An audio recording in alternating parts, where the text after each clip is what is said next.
Alright, so we got here a HP laptop and we replaced the hard drive and we want to install Windows 10, but unfortunately we can't because it won't boot from a USB. I'll show you how you can change that. So turn the computer off, and while turning it on, keep tapping F10. And you want to disable secure boot. F10, okay. Now, what you do here, go into security, nope, go into system configuration and boot options,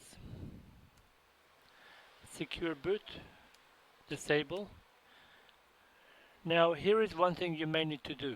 If the USB you have is not set up as UEFI boot, if it is set to legacy or CSM boot, you need to change legacy support to enabled.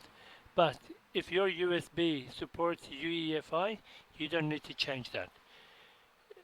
And one thing I do recommend, post key delay, turn that from 0 to 5 and then press F10 to save and exit changes, and then press F9 while the computer is turning on to bring the boot menu. And you can now, oh, by the way, when you disable secure boot, you need to enter the code it generates for you, and then continue pressing F9 again, and you'll get a boot menu from which then you can choose your USB to boot from. So F9, here we go, a few times.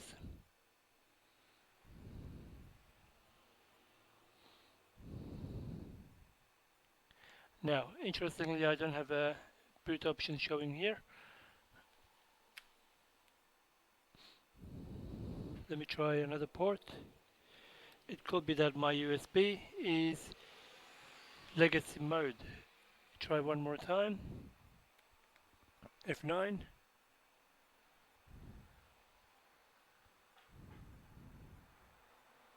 As you can see, I don't see my USB come up. So I go into BIOS again, F10, and go into boot options and secure boot disabled, legacy support enabled, and F10 to save changes. And if I go to F9 again, I should see my USB come up on the list. Now you can see two case scenarios in this video, both for legacy and both for UEFI. See? Now I can see my USB. And I can now boot from it and install my Windows. Thank you for watching. Hopefully this helps you.